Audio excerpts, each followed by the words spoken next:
In the next 48 hours or so, I think we're going to get to see for the first time just how much political interference FBI agents faced in multiple jurisdictions when they got predicated leads, meaning evidence that warranted criminal investigation. That's what a predicate is. But concerning the Clinton Foundation, we're probably going to be able to name the names of people who ordered these investigations shut down, even though the FBI manual, the U.S. Attorney's manual, suggested those investigations should proceed until determinations were made about criminality. I think this is the big Hillary scandal that has sort of skated below the radar, and I think it's going to be, in the next few weeks, a very parallel story to what happened to Hunter Biden. Hunter Biden, the FBI, the IRS, everybody knew he had a problem and nobody could get the permission to go and do the case right until these whistleblowers came forward with us 2 years ago. I think similarly, you're going to see that there was a protection racket around Hillary Clinton, not just on the email. We know what James Comey did with his magic FBI wand. He wasn't allowed to do it, but he did it. He cleared her in the FBI in the emails case. But you're going to see a protection racket around the Clinton Foundation, and you're going to be able to see who in government was providing that protection. All right, guys, good Friday to you. It is Labor Day weekend. For a lot of people, it's going to be a 3-day weekend. We will have a show on Monday, and it's the end of that weekend. So have your barbecue, meet with your friends, and then tune in on Monday. Great conversation coming your way. And then, you know what? I'm excited about September, guys. I am so excited because I've got a lot of people that I've been calling saying, hey, can you come on the show? Can you give me this time? I don't want to give anything away, but let's just say this guy here is pulling out all the stops for you, and I appreciate everything that you guys have done. And when we look, I know I said this Wednesday, but Labor Day is not the official end of summer, but for the most part it is. Kids are back to school. Everyone's, closes up their, whatever. So I get it. It's not technically over, but we're going to have a killer fall and a lot of fun stuff coming your way. John Solomon is going to join us today. We had a conversation with him, you remember, a little while ago, and I want to share that again with you because it's a huge bombshell. And by the way, he was on with Maria Bartiromo over the weekend saying that this coming week he would have another bombshell that shows that while James Comey was investigating Hillary's private server, Comey's chief of staff was using his own private email server. I mean, this guy was using his server to facilitate a leak, an authorized leak to the media. Unbelievable. I mean, the stuff that goes on is pretty crazy when you think about it. The amount of hypocrisy that is happening and that we are uncovering now is crazy. And I've said this before, so I'll say it again. I think that the Dems are going to regret what they did in the 2020 election, because Trump, by having all this time to really think about and digest what he would do in a second term, is come back to really be more impactful. I truly believe Trump 2.0, and you've heard me say this before, the people, the policy, and the process are so refined now. He's got his team. He knows which policies to pursue and what processes. And I'm just telling you, this is a big deal. And so I can't stress it enough, guys, that what we're seeing now is a big, big deal. And we wouldn't be finding out these things that they did had it just kept going. I believe that because we've had the time, people like John Solomon have been able to develop their sources and find and expose all this stuff out. Now, the big question is who's going to be held accountable? So I want to replay this conversation that I had with John, and I've already asked him back. So he's coming back. This is part of our September to remember. It's going to be amazing. So we got a lot to break down. I hope you enjoy this, and then we'll see you on Monday. Before we do that, though, as we head into this weekend and you're thinking about your barbecues and, breakfast, I love eggs and omelets in the morning. Sometimes in the middle of the day, we'll put out some vegetables because I try to be healthy. If you are tired of the same old, want to kick it up a notch, you've got to try this Firecracker Farm hot salt that I have been introduced to. It's amazing. It gives this kick to your food that is like nothing else I can describe. They've got 3 different peppers in it: Ghost, Reaper, and Scorpion. That should give you a hint as to what I'm talking about. But it's not like burning hot. I love spicy food. It's just a powerful kick to the thing. It adds an extra boost to flavor. that I'm telling you, Megyn Kelly's talked about it. Joe Rogan's talked about it. It's got thousands of 5-star review. And if you are someone who is a foodie and wants to take it up another notch, it's got a balanced, deep flavor is the only way I can describe this thing. It's unlocks a ton of, so whether it's your eggs or omelets, vegetables, steaks, whatever, check it out. It was sold out before Father's Day. It's now back in stock in small batch formulas. And literally it comes in this really cool, shaker that you just click, and it's like having a salt or a pepper blender thing, and you just click the top, it falls right over your food. And we've got a special deal just for the listeners and viewers of the show. So if you go to firecracker.farm, remember it's .farm, right? Not .edu, not org, not anything. It's just firecracker.farm, and you use code SPICER and you get a special discount just for the shoe. This is a great American family business. It adds a total new dimension to your food. Go to firecracker.farm, use code SPICER for a deal. All right, there's a lot of organizations in Washington, D.C. doing a lot of stuff, but there is one organization that I think is super impactful. That's the Concerned Women of America. These guys were ahead of the whole culture war issue. They were keeping men out of women's sports and exposing it before it was cool. Like, these guys were at the forefront. The leader of the group, Penny Nance, has been on the show before. They are so impactful. They've got 45 years of doing this kind of stuff. There's so many things that they have exposed or won and kept us a better and stronger country because of their efforts. They got chapters all over the country. Penny Nance has done a phenomenal job outlining 7 areas of their focus: family, sanctity of life, religious liberty, parental choice in education, fighting sexual exploitation, national sovereignty, and support for Israel.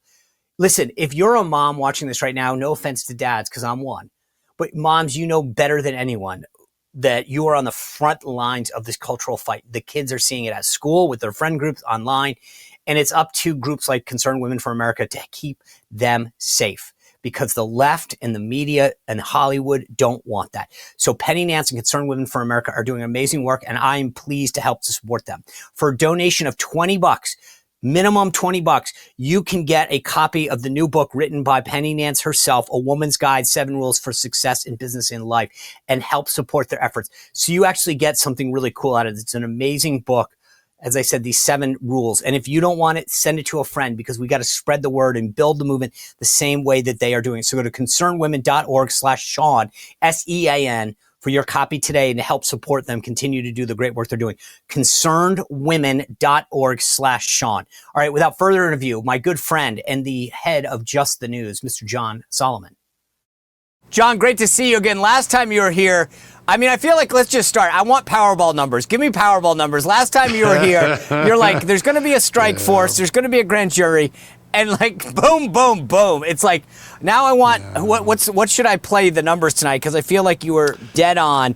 Let's just, before we get to Adam Schiff, because I got to get into this, give me an update on both. Like, what's going on with the strike force? What's going on with the grand jury? Yeah, they're just getting started. There is some evidence beginning to be submitted to a grand jury somewhere in Middle America, meaning outside of Washington, D.C. I have not been able to ascertain the location. I've suspected it would be in Florida, but I can't get confirmation yet. But I do understand that some subpoenas have gone out to federal agencies to produce evidence that a grand jury may see. I think that eventually will lead to subpoenas of individual witnesses, and it will grow.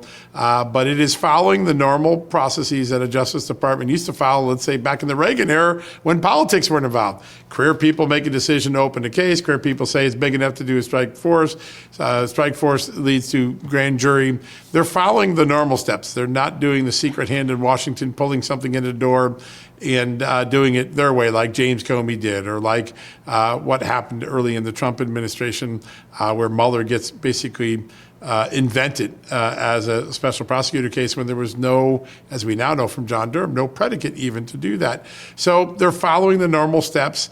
I have never won the lottery, so I'm terrible. I'm just bad at numbers. But I do have a crystal ball about what we probably will be talking about in the next 48 hours. After all the leak stuff that I've done the last few days, and you kind of see 2 buckets of leaks, you've got Adam Schiff, we'll talk about that, and then James Comey and his sort of personal media consigliere that he puts on the taxpayer's dime to burnish his image. One of the other things that I've always wanted to get to, and I think we have found the holy grail documents now, is everybody is focused on Hillary Clinton and the email server. And that's an important story, particularly because it involved classified information being moved through an insecure channel. But I've always believed that the bigger threat to Hillary Clinton was what the FBI was trying to do to look at whether her foundation was basically a backdoor for corruption. A Hunter Biden laundered through a C3 family foundation.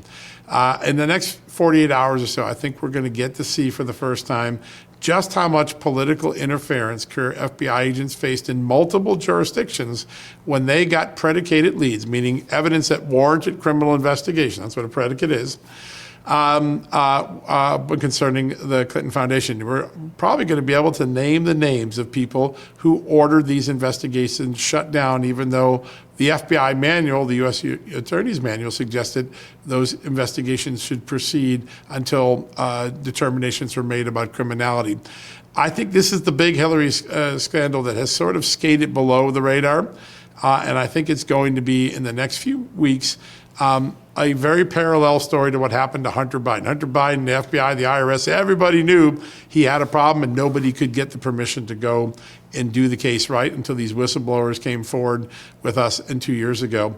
I think similarly, you're going to see that there was a protection racket around Hillary Clinton, not just on the email. We know what James Comey did with his magic FBI wand.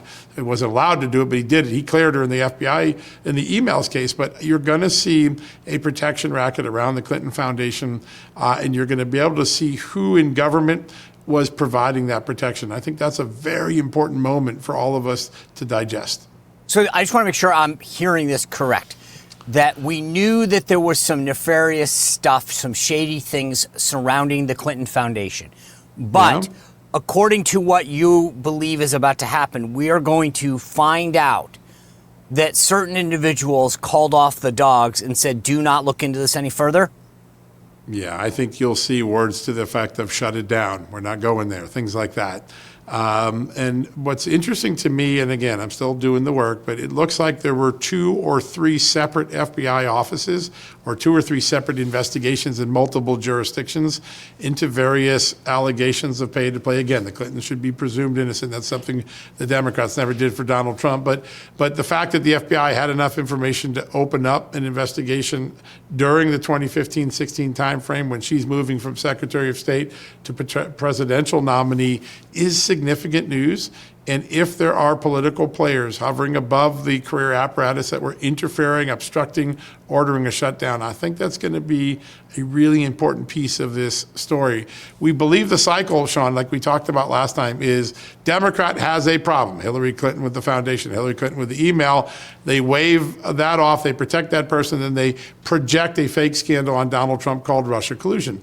Joe Biden in 2019, when I write the first stories that the Hill has a problem with Hunter Biden in Ukraine and Russia and China, and they launched the fake Ukraine impeachment scandal. In 21, Joe Biden has classified documents found in his home garage and his UPenn office, and they start a criminal investigation of Donald Trump for having documents he very likely might have been allowed to have. You see this wash, rinse, repeat cycle. I think the part that's been missing in the Clinton to Russia collusion scandal is how much further along the FBI was at looking at the foundation as a possible criminal enterprise. Again, no one was ever charged, but the fact that they were looking at it and got shut down before their work was done, I think is going to fit this pattern that may be at the heart of the conspiracy case right now.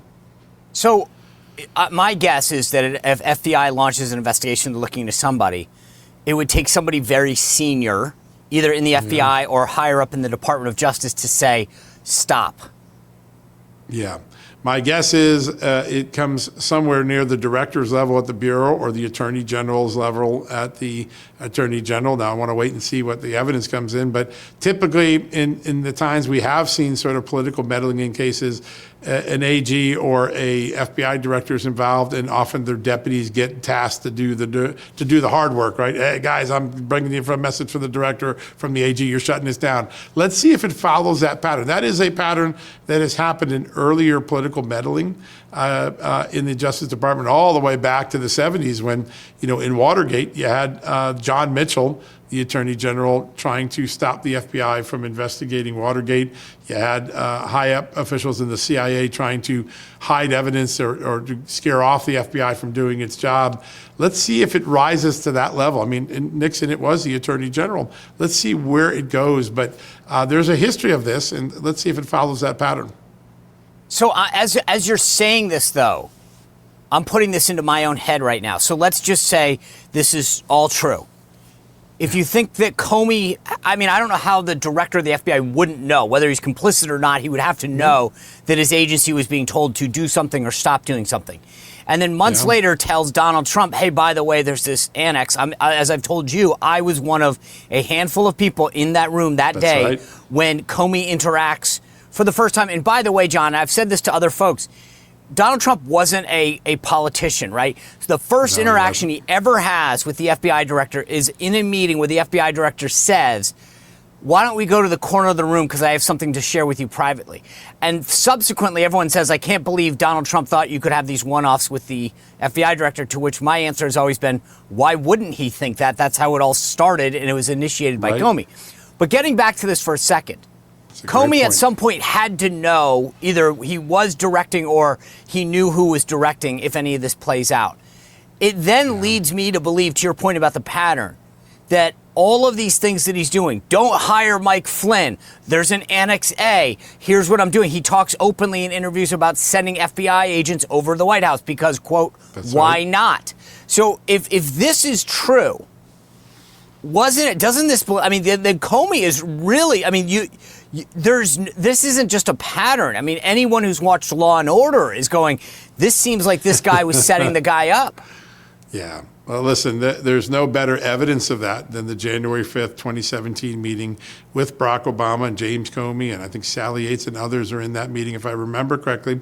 And the FBI just the day before, had decided to close down its investigation of Mike Flynn. They found no evidence of wrongdoing. There was no further reason. They wanted to create a closed memo, and then Pete Strzok says, hold off, don't do that yet. And they have a meeting at the White House. And what is that? Oh, Joe Biden's in that meeting too. What are they talking about? How can we maybe keep this investigation going? Maybe we look at the Logan Act. Maybe we lure him into an interview. And one of the top FBI agents in that room, the assistant director for counterintelligence for the FBI at the time, Bill Priestap, comes out of that meeting and writes, I think, one of the most damning, most extraordinary notes in all of the scandal annals of history in Washington. And that is, what was our goal today? Was it to find the truth or to try to lure an innocent man into lying so we could charge him with something? He walked away with a meeting from the president and his top team thinking, I just witnessed an effort to set up an innocent man. And he writes that into his notes. Those notes are now, I think, when you look at the pattern, perhaps the summary of what was really going on, making innocent people go through a process to make them look like they were guilty for political gain. And I think that is probably what we're going to see. It's the reverse of Watergate. Watergate was Nixon ordered a break-in, tried to cover it up, or at least there was a break-in, he tried to cover it up. In here, there's no crime, but they want to make it look like Donald Trump and his team are full of crimes. And that is a very, very troubling change in the way our government has worked over the years. Last week, Harmeet Dillon came on the show. She's the civil rights chief for the FBI. And she said, based on what she's seeing, and she's not going to talk about specific cases, but there's a very good chance that what the FBI is going to look at and the Justice Department is going to look at is that this process, this clear Hillary and put a fake scandal on the Trump people, may have been a deprivation of civil rights and civil liberties under color of authority. The last time we saw those sort of prosecutions would have been during the Jim Crow era in the 60s and maybe Rodney King in 93. Of course, in those cases, force was used. Here, we're using the machinations of intelligence to put people through a punishing multi-million-dollar process for crimes they never committed. I'm desperate to get to this Adam Schiff thing, but there's a couple things that you've brought up that I want to get to. Sure. Based on what you just said, is General Mike Flynn owed an apology?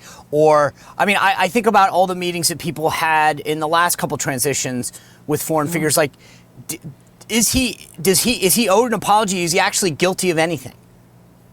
Listen, he pled guilty to something, and you don't ever get to walk away from that. I know he's been pardoned, so at this point he's not guilty of anything. That's been erased or expunged. But he pled guilty to lying to the FBI. And knowing what we know now about how the FBI acted.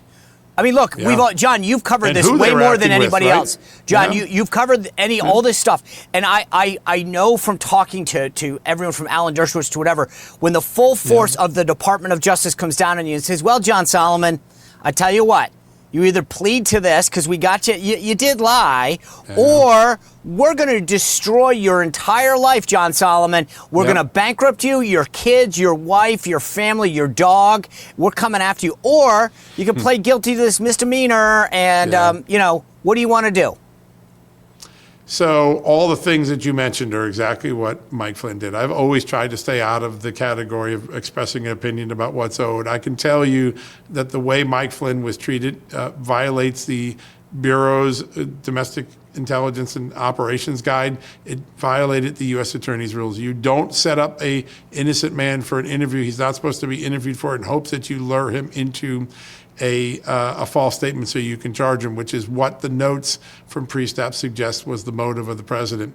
I've always wondered if Bill Priestap would go before a grand jury. I don't know of any instance he did.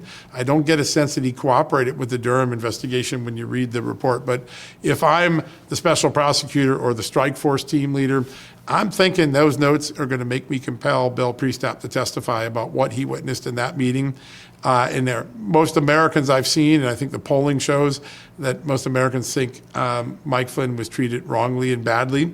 And I'm reminded of an interview I did a couple of years ago with an FBI whistleblower. He said, John, the end goal wasn't necessarily to get someone convicted. The process itself was the punishment, meaning if you can drain millions of dollars from someone, if you could sully their reputation, if you could get them to resign, it didn't really matter whether you convicted him. You had already achieved your political means under the color of government authority. And I do think that Mike Flynn falls into a category of someone who went through exactly that process. I agree. The more I know, I'm like, boy, did that guy get screwed. All right, before I get to Schiff, one last thing that I need your take on. Roger Stone tweeted out, we mentioned Comey, there's Brennan. And Roger Stone tweeted out that he believes that Brennan is taking cover in Austria, and MSNBC has actually set up a studio so he can do hits and not appear as he gone, but that he fled the country. You've got better sources than anybody. Do you have anybody sharing this view that John Brennan has left the country, whether it's Austria or somewhere else? Well, I will say it's ironic that Austria is mentioned, and I think I've seen a remote appearance for him by then, because that is where some of the oligarchs have fled. Perhaps the most famous is a Russian oligarch who has fought a 10-year case and been able to stay in Austria. Right now, the Austrian government has a conservative government. We do have an extradition treaty with them. I'm not sure it's the place you would flee if you were trying to flee thing. It could just be he's on summer vacation. A lot of people go to Austria in August. I don't have any personal reason to think he's on the lam or even has reason to be on the lam yet. I don't think they're that far down the path in the investigation. But we'll keep a close eye on it. Provocateurs often provoke discussion, and I'm sure that's what Roger Stone was. But I don't have any direct evidence that he's on the lam or the U.S. government thinks he's on the lam from them. And Austria would not be the place to go. We do have an extradition treaty. All right, I hate to interrupt this great conversation, but later tonight when you're ready to go to bed, join me in crushing a bag of Beams Dream Powder. I know I always show you guys the cinnamon cocoa flavor. Tonight, when I tell you that I also do the brownie batter flavor, this is me, not kidding, because look at that bag, also crushed. I'm an equal flavor lover. Dreams Dream Powder, though, that's the thing. The flavors are amazing, but it's what's in them. All natural ingredients, 5 key things that you've probably tried in one shape or another. Melatonin, magnesium, reishi, L-theanine, apigenin. It's all natural. You fall asleep, you stay asleep, and you wake up. And as I've said, you guys, if you don't get a good night's sleep, you're never going to be on a journey to wellness. You can't ever do well if you don't get it. And I take a scoop of this every night, every single night. When I tell you guys I use it like clockwork, when I'm ready to go to bed half an hour before, I take a scoop, put it in some water, microwave for 30 seconds, and then down it goes. 30 minutes later, I hit the pillow, I'm out like a light. But I'm telling you, if you have trouble falling asleep, staying asleep, you are going to love Beams Dream Powder. It's a great American company, and you're investing in yourself. So go to shopbeam.com shopbeam.com/Spicer and use code word Spicer for up to 40% off. I would get all the flavors and try them. Shopbeam.com/Spicer, code word Spicer. All right, back to the great conversation with John Solomon. All right, let's get to this bombshell report. Just the News breaks this as you guys, I mean, seriously, if you want to know what's going on, we now know where to be looking and refreshing all the time. Democrat whistleblower told FBI that Schiff okayed leaking classified intel to hurt Trump. That was the headline in Just the News. A big exclusive for you guys. Frankly, I'm blown away. First of all, I can't help but comment on the media. You guys keep hitting it out of the park. Exclusive, exclusive, exclusive, exclusive. And yet it's like ignore, ignore, ignore. But walk us through what this Democrat whistleblower told the FBI, what the intel was, and how it's tied to Schiff. So let's just identify who he is first so you can get a sense of his motivation. He is a lifelong career intelligence officer who eventually gets assigned to the House Democratic minority staff on the Intelligence Committee. So it's one of the most prestigious assignments an intelligence officer can get. You get sent to Congress to the premier oversight agency. He's there 12 years working for Democrats. He is very well liked. He doesn't have any problems with the Democrats until Adam Schiff takes over as the ranking member. And at that moment, he claims he attends a meeting in early 2017 where Adam Schiff, in front of other staff, states that he's authorizing the release of classified information to dirty up Donald Trump, to build public pressure, a narrative that Donald Trump maybe should be indicted, or that we should have a Watergate or 9/11 style commission that maybe Adam Schiff could serve on. The motive is identified, the date is identified, the early leak of what's going to come out is identified, and if the FBI does some basic work the first time they interview him. All right, this meeting occurred here. Can we find proof of it? Yeah, there's a meeting that day. Wait a second. 2 days later, Adam Schiff weighs in with a tweet on exactly what they were talking about in the meeting. Some credibility to this. By the way, he's a lifelong career guy. He's a Democrat. He's not a partisan. He tells him the only reason I came for it, I'm a Democrat. I'm a career guy. But what I witnessed in that room was illegal, unethical, and potentially treasonous. Those are the three words he uses to describe members of his own party on his own staff where he's worked successfully without incident for 12 years. That's what we see. And then over 4 years, he continues to repeat that information. And one of the things he states is that he's told early on, don't worry, if you're asked to leak, it's okay because you're never going to get prosecuted because the Justice Department's going to say, we don't want to mess with the issue of debate and speech clause, the constitutional separation of powers. Now, I am unaware, and I've been unable to find anyone in the Justice Department who claims there's a legal opinion saying if you're a member of Congress and you get executive branch classified information from CIA, FBI, NSA, you're immune if you try to leak. I can't find any. So there doesn't appear to be any legal ruling to that effect.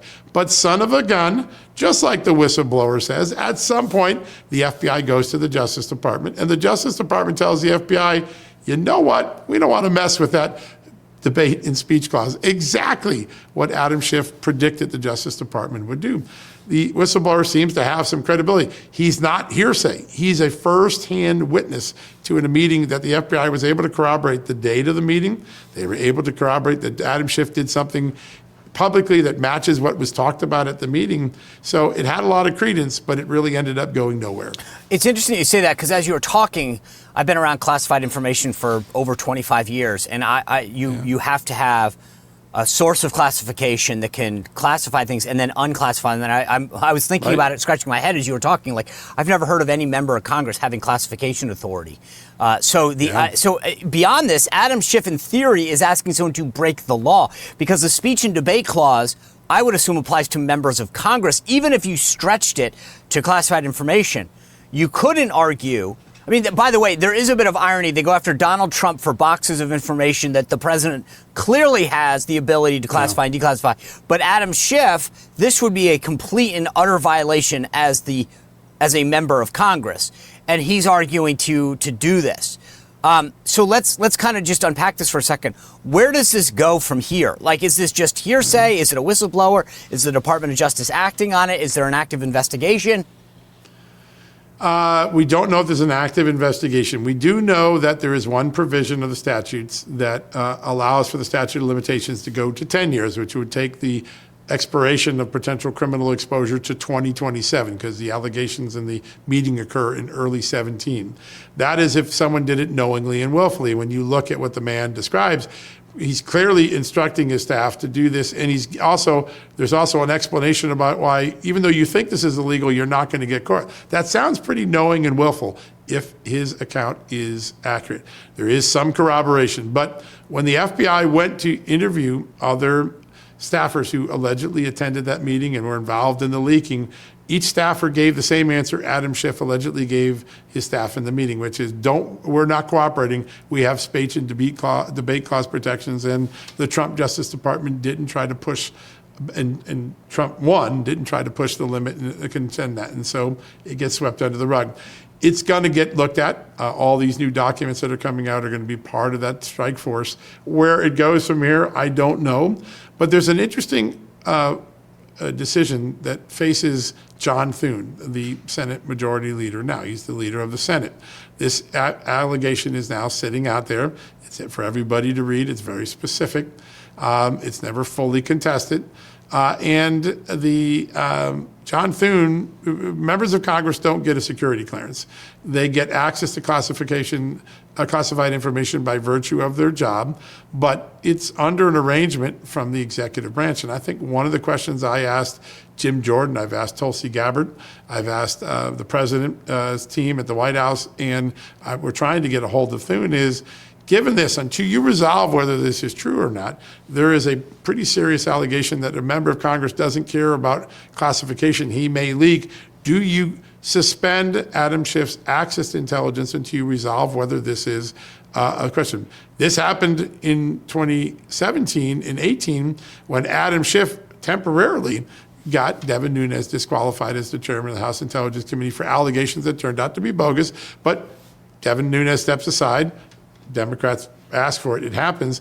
Does that now come back around, and is it that standard applied to Adam Schiff? Is he temporarily suspended from any intelligence briefings until they determine whether these allegations are true? It's a great question for John Thune. We're trying to run it down.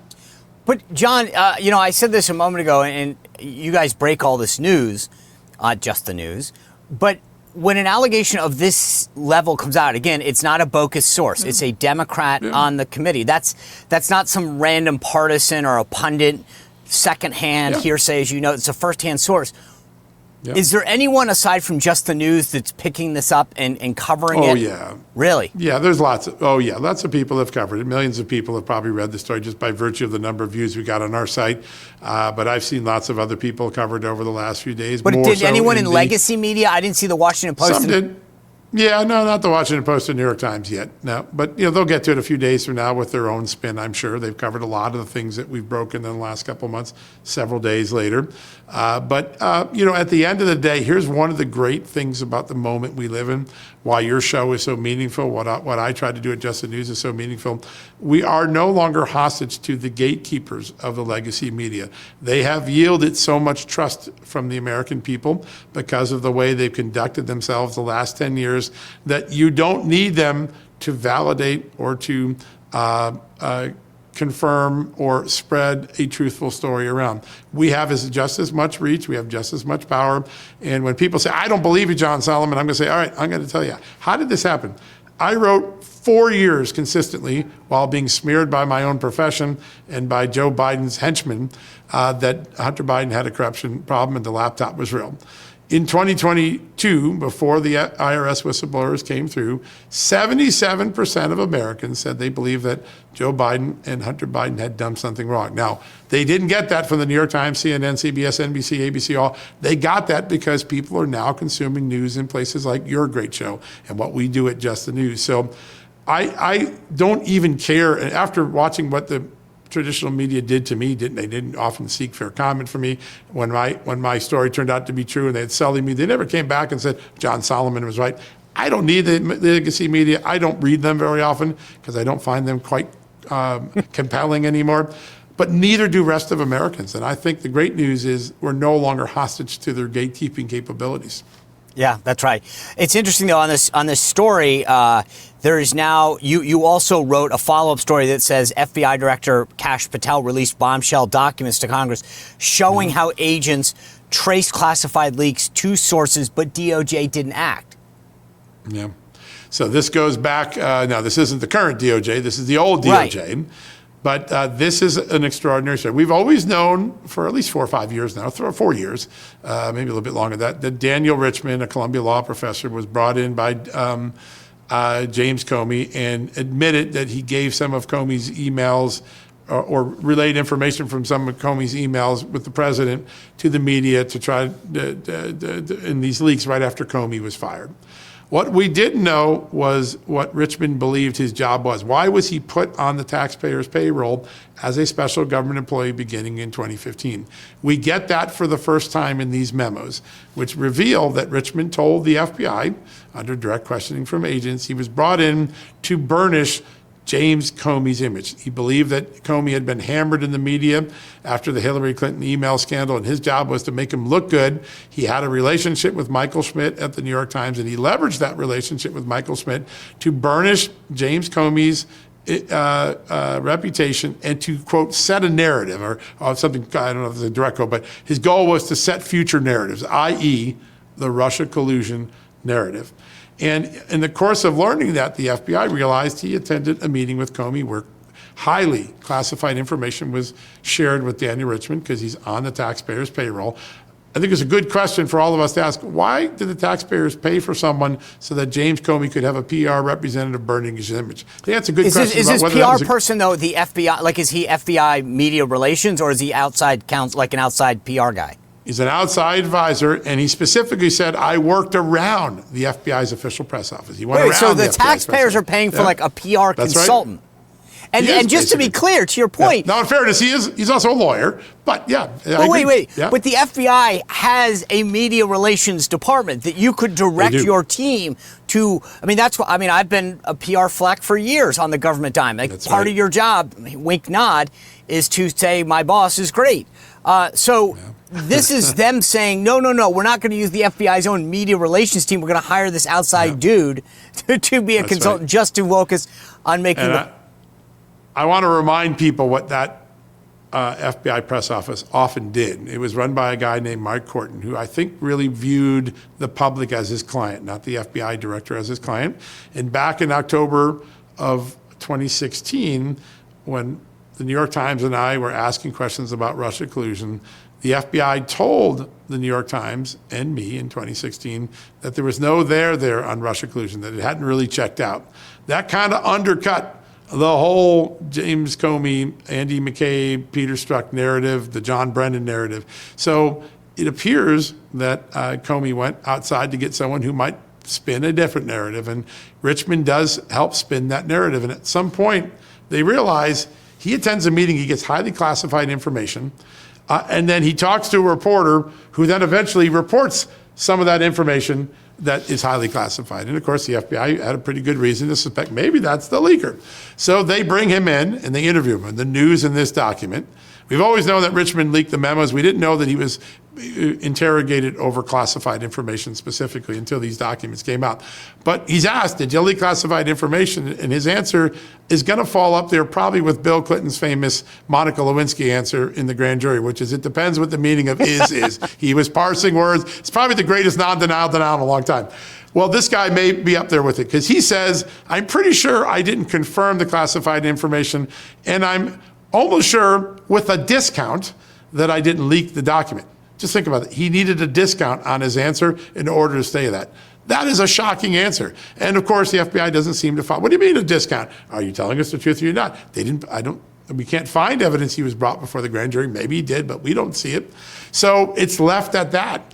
But we now know that we paid for a guy to burnish James Comey's interview. He's in contact with a reporter who did get classified information. Now, he does admit he was discussing the classified information with this reporter because the reporter seemed to know it. He's trying to say, well, I don't think I confirmed it, and I don't think I gave it to him with a discount. That's the sort of people that were helping set the narrative on Russia collusion, just like Adam Schiff, just like this guy. I believe there are 2 other names in the documents I made public yesterday that are redacted with really explosive information. They're other lieutenants of James Comey. I'm working with the Justice Department, the Bondi Justice Department, to maybe get those redactions lifted, because I don't think that Richie was acting in isolation. Richmond was acting in isolation, so I'd like to see if we can get those redactions lifted, see if my suspicions are correct. But when you ask, how did America get lured into thinking its president was a Russian stooge when there was zero evidence of it? It's because of these strategic leaks from people like Adam Schiff, James Richmond, maybe these two other FBI folks, other people we now know are out there peddling these stories. We went through 3 years of turmoil on a fake scandal. Now we're beginning to understand who were the people that set that narrative, and two, who were the co-conspirators in the news media who later gave themselves Pulitzer Prizes and have walked around keeping those prizes even though the whole scandal's been turned out to be bogus. We now see who the bridges were between the media who fell for it and the perpetrators who gave it to them. And I think it's important for the New York Times to take note of the story I wrote this morning, because when he's facing an FBI agent and the possibility of being charged with lying if he doesn't tell the truth, James Richmond tells the FBI, my goal was to use the New York Times to fix James Comey's reputation and to set a narrative, i.e. Russia collusion. The New York Times got an award for working with people like this who now admit their goal was to create a narrative and do some PR work for James Comey. I'm not sure that's the best outcome of great journalism. So do you think they were complicit or just stooges? Who knows? I don't know. Right? Listen, here's what I would say. People said, John, why did you never fall for the Russia collusion thing, and how did you unravel it? And I'd like to suggest I'm some rocket scientist, but I'm really not. In 2016, I went to the FBI press office and said, hey, is there anything to this? And they looked me in the eye, just like they looked the New York Times in the eye in 2016 and said, there's nothing there. It's just not checking out. We're looking at it. It's not checking out. So if the New York Times knows that then, right? If it knows that then, how does it in February, March, and April write all these stories that are contrary to what they've been told by the career people? And why are they now dealing with people who are the outsiders, i.e. Richmond, and not the career press people who are trained to tell American people the truth? You have to ask yourself, why did they make that flip? Why did they go down that path? And then there's a moment, and I think this is the most important journalism failure that has never been corrected.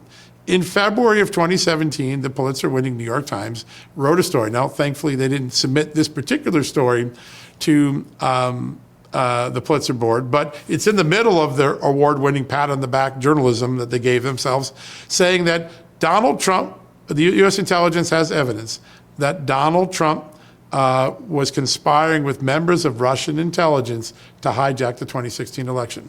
You can go back and look at this. It's mid-February. It's like February 13, 14, 16, 17, somewhere in that middle week of February 2017. This story, you probably remember, hampered the White House. It gave great credence to a story that people up to that point had been a little dubious about. That story was never true. It never was true. In fact, even James Comey calls it hogwash when he testifies after he's fired as an FBI director. Think about that. The FBI, that story to this day has never been retracted. It has never been withdrawn. It hasn't been corrected. Yeah, they wrote the follow-up denials, but that that story stands in the annals of the New York Times uncorrected. And that's the newspaper that keeps telling us it deserves Pulitzer Prizes for its coverage. You break all this stuff in Just the News all the time. But it makes me think, wasn't this the job of John Durham to get out the truth of what happened? In your opinion, based on all the stuff that look, and I say this respectfully, because you've got amazing sources and you get proven right over and over again through your reporting. But John Durham has the power of the government. Why couldn't he get what you get? Well, he did get a lot of it. Listen, we had to go get the classified annex, but that's John Durham's work. That bombshell that Tulsi and Ratcliffe and Kash Patel and Pam Bondi gave us a couple weeks ago, that was sealed because it had so much classified information in it. And President Trump, in an interview with me, agreed to unseal it, and 5 days later he did. But he did have most of the holy grail stuff. The frustration is he tried to bring 2 charges. He got shut down. And once, if you couldn't get Sussman and Danchenko convicted, the chances of you getting John Brennan and Comey or someone else, almost zero. And so at some point he read the tea leaves, which is the jury pool I was dealt with is not going to allow me to secure any more convictions. So I'll write the best report I can. But his report, it isn't well written. It's a really crappy narrative report. But if you know what to pick out of it, he found almost all the good stuff. He does allude to the leaks. He does allude to so many other things. I wish he was a better writer because people might have picked up more in 23 when the report comes out. But he found a lot. History will look back and say he got a good majority of the facts out. I think the history will say Bill Barr, as the Attorney General, may have really let the American public down. What if the American public knew the 2 things that Bill Barr knew in the summer of 2020? That there's a criminal investigation of Hunter Biden for things that we were just told were fake, and there is a reason to indict Obama-era Democrats for what they did during Russia collusion. If he had just said that and maybe acted in the summer of 2020, I think history would be changed in a very different way, and we might not have had the 2020 election debate we ended up having. 2 more quick things. There's an interview that you did that I thought was fascinating where you highlight this interview that Obama does on NPR where he gets ahead of the intelligence. It's my favorite story. I was blown away. Just for the audience who hasn't seen this, we'll play the B-roll for everyone, but Obama does an interview with NPR and walk us through what happens. So he basically lets the cat out of the bag that he already knows that the intelligence community is going to conclude that Vladimir Putin helped Donald Trump win the election. Now that's remarkable because it's December 18th is the date of the interview, 2016. The new intelligence committee session has just begun. There's no work done on it. They're just getting started. The debates are going to be in late December. He already knows the conclusion. And what's even more amazing is just 3 weeks before that, the intelligence community told Congress, no, Putin didn't help either candidate. In fact, he pulled out of the election in October, which surprised the intelligence community. So there's the official finding of the intelligence committee is still there was no thing. There's a concocted one being written. He already knows the outcome. Now, what makes it more amazing, not only does he tip his hand that the fix was in, he realizes he tipped his hand because he leaves the room, ends the interview. He comes back in and tries to say, hey, what I said about that whole Russia collusion thing, it's still ongoing. He has to try to eat his words because somebody on his staff realized, Mr. President, you let the cat out of the bag. And I think that's really an extraordinary part of this. Maybe that's where I should get my Powerball numbers. Last thing I want to ask you is J.D. Vance does an interview the other day, and he says, if basically that old that line that we always say, if you don't look at history, you're doomed to repeat it. The question I have is, is anyone going to be held accountable, and what are we doing to ensure this doesn't happen again? Yeah, I think the pressure on all of those things rests with 2 people. Pam Bondi in the Justice Department. Can she navigate this and be more successful than the John Durhams and the Muellers and others who looked at this previously? And then 2, can the DNI, Tulsi Gabbard, reinvent the intelligence community to return it to its core mission of intelligence without politics? And that's going to mean a massive cut down, a massive rebuilding. It's going to be a painful process. But right now, the culture in the intelligence community and the law enforcement community is still, there's no consequence, so we'll play politics when it suits us. They have to change that culture. They have to go back. The deterrence of prosecution will do some of that on Pam Bondi, but there's a cultural and structural change that has to be made. I think you're going to see Tulsi Gabbard announce a major reorganization of the ODNI in the next few weeks. It's going to be historic, and hopefully that sets us on the course of an apolitical intelligence committee like we used to have. And then Pam Bondi and Kash Patel. Kash is getting all the evidence out there. Let's see if Pam Bondi can get a prosecution team that can deliver some form of accountability. I think that's where the answer lies. All right, a lot of news here today on Hillary Clinton, on Pam Bondi. John Solomon, thanks for always making news with us. Keep up the great work there at Just the News. Love your show. Thanks. Thanks, Sean. Guys, thanks for watching today. Have a great weekend. We'll see you back here Monday. Robert Cahaley of the Trafalgar Group is going to join us. We've got a great week coming your way. Enjoy Labor Day. We'll see you back here at 6 p.m. on Monday night. Well, if you enjoyed this content, make sure to like this video, subscribe, and click the notification bell to get more.